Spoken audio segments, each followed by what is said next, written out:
Is a Tesla to blame for the death of a wealthy U.S. woman? If you read the Wall Street Journal, you'd believe so. Let's take a look. Hey y'all, it's Dr. Know-It-All. I am coming to you one more time from Whistler, British Columbia. You can see behind me the sun is rising on the mountains. It's actually a little bit of a gross day because it's actually raining down low, so that's unfortunate. We're leaving on the other hand, so it's actually good because that means the roads will hopefully be clearer. Anyway, last night at the end of my vacation, I wasn't thinking about anything except just enjoying the evening and everything. I happened upon this Wall Street Journal article which was published in Apple News, and it pissed me off so much that I actually spent time like staying awake last night thinking about it. So I wanted to actually, talk about this and the reason why an article about a tragic death. I'm not making light of this tragic accident because clearly it's a tragic accident, but the problem is the Wall Street Journal made it sound like this was Tesla's fault, and they always stay just this side of libel. They're just barely on this side of it, and so I wanted to read the article and talk about why this is a ridiculous thing. And also, I want to make a proposal later on in the video, so continue to watch.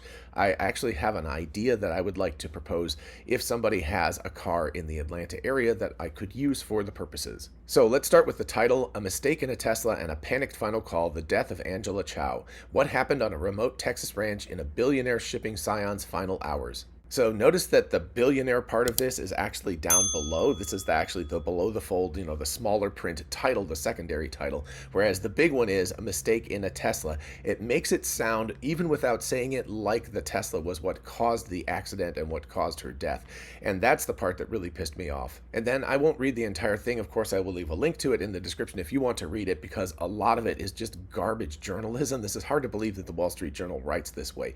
Anyway, Johnson City, Texas, Angela Chao had much to celebrate on the Chinese New Year, dawn of the Year of the Dragon, a symbol of prosperity so auspicious that mothers time pregnancies to its arrival. What does this have to do with the story? I don't know. This is also called burying the lead, because what about the details? Usually there should be a paragraph that just says what happened, and then you can get into details. So again, poor writing here. It's more like a narrative and some sort of dramatic situation instead of anything realistic and talking about the actual facts of this accident. And again, like I said, I'm not going to read the whole thing, but I'm just going to touch on a few sentences. She was chief executive of her family's growing global shipping operation and had steered the business through years of disruption. Next paragraph: Chao, 50, had invited 7 girlfriends from her days at Harvard Business School to spend the holiday weekend of February 9th at the ranch. So this is just about a month ago. Start of the next paragraph. Again, we haven't even gotten to the accident yet. Chao's friends flew in Friday evening and spent the next day roaming the ranch's 900 acres, and then more paragraph stuff. And of course, we get treated to a picture of the ranch as well, so still no accident details. And then finally we get to the accident details. The night was chilly and very dark with no moon, so rather than walk, Chao got in her Tesla Model X SUV for the 4-minute trip back to the house. And now we get to the crux of the story. Within minutes of saying her goodbyes, she called one of her friends in a panic. While making a 3-point turn, she had put the car in reverse instead of drive, she said. It is a mistake she had made before with the Tesla gear shift. The car had zipped backwards, tipping over an embankment and into a pond. It was sinking fast. Could they help her? Over the next several hours, her friends, then the ranch manager and his wife, and then the paramedics and firefighters and sheriff's deputies rushed around and tried to break the windows, find an escape hatch, or any way to get Chao out of the car. Somehow an executive from made a living on the sea was drowning in a stock pond within sight of her home. And then we get an aerial view that shows where the accident actually happened. This is from 2021, obviously not from the night of, since it was a moonless night. Then we get several paragraphs about her husband, Jim Breyer, and about, the phone calls and all that kind of stuff. So you've got that part as well. Then we get to a part of the article that makes it sound even more like it's the Tesla's fault. 1 minute to escape. A driver has about 1 minute to get out of a car sinking into water. When vehicles were made with more manual mechanics, a driver could crank down the window to get out, though it would still require a clarity of mind often elusive in an emergency. In newer cars, like the Tesla Model X vehicle, the driver might have seconds to push the button to roll the window down before the water level rises too high. After that, the only mode of exit would be by braking it, say auto safety experts. So first of all, it makes it sound like it's the Tesla's fault that it has an electric window roller. That's kind of standard on every car. I don't really know any cars that have cranks anymore, at least not that are sold in the United States. So number one, that's just part of having a modern car, is having that kind of crank to roll the window down. That is not something specific to a Tesla, but of course the article makes it sound like it's the Tesla's fault without actually saying that. Continuing on here, that is terribly difficult underwater and can be even more so when trying to bash through tempered glass or sturdier laminated glass, which most car companies use today. Get it? Most car companies again. So therefore it's not just Tesla that's doing that, that's just modern cars. Those are the two types of glass that Tesla may have used in its 2020 Model X, according to company documents. Laminated glass in particular is lauded for its safety qualities, such as preventing drivers from being ejected during a crash. However, it is nearly impossible to break underwater. According to testing done by the American Automobile Association, Tesla did not respond to requests for comments.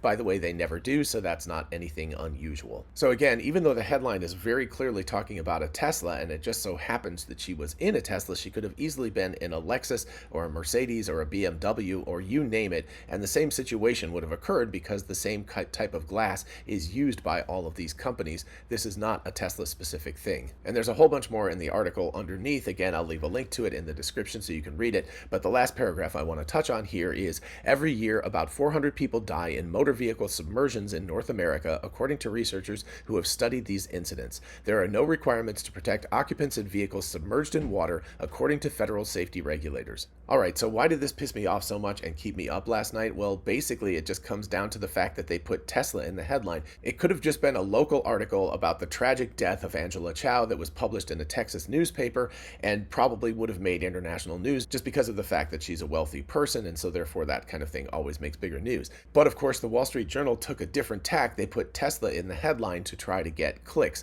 And so this entire article looks like it's the fault of Tesla. In the article, the author stays clear of libel by saying things like, modern cars like Teslas and all of that, but keeps coming back to the fact that this is a Tesla Model X. Again, if it was something like a Lexus or a Mercedes, it would have been mentioned what kind of car it was, but it wouldn't have been hit on so much. They wouldn't have kept saying, hey, check it out, it's a Tesla, hey, do this, hey, do this. And it certainly wouldn't have been in the title of the article itself. They wouldn't have put it there. So this is clearly clickbait. It's also a very poorly written article. It's not a news article at all. It's a story about somebody. It's like a narrative type article, not a news article. And so it's just feels very icky for the Wall Street Journal to be publishing something like this, because they're supposed to have journalistic integrity. They're supposed to remain above the fray of doing these kind of narrative pieces. This sounds much more like a New York Post type of article. And by the way, when I was Googling around this morning, I found that the New York Post has picked this up. So with almost exactly the same title. So speaking of New York Post, they picked it up, and that sounds exactly like something that they would publish. But this is something the Wall Street Journal, this should be beneath them to actually publish an article like this. And it's very sad they're publishing something with Tesla in the title just to get clicks. So anyway, I just wanted to point out that this is a tragic accident. It's very, very unfortunate, but could have happened in any car. There's no real difference between a Tesla Model X and another luxury SUV that their family could have purchased in terms of survivability in the water, and the fact that there are no regulations about, being able to escape a vehicle underwater. So these vehicles are not required to have any kind of special underwater escape type of situation.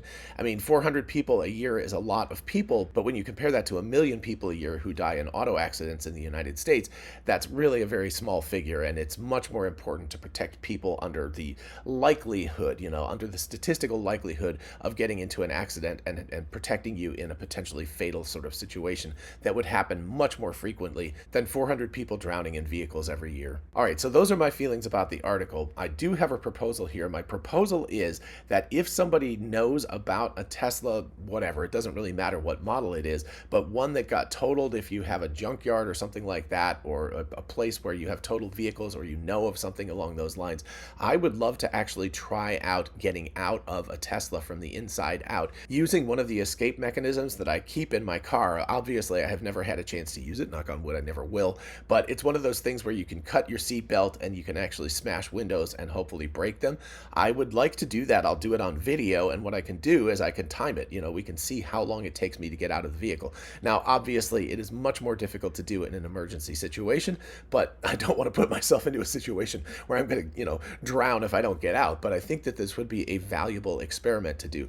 So if you happen to have a totaled Tesla, which would be very unfortunate, and I'm very sorry about that, or if you know about somebody who owns a junkyard or something and has totaled vehicles, I would love to go there and actually film myself trying to get out, breaking the window, cutting the seatbelt, trying to climb out through the window, etc., and see how long it actually takes in that sort of situation to do something like this. So if you know about a way to help me out and you live around Atlanta, Georgia, or even South Carolina or something like that, let me know, because I would love to try this experiment and let everybody share the experiment with me. In the meantime, I've got to get ready to leave to come back home, and I will see you in the next video. Bye-bye.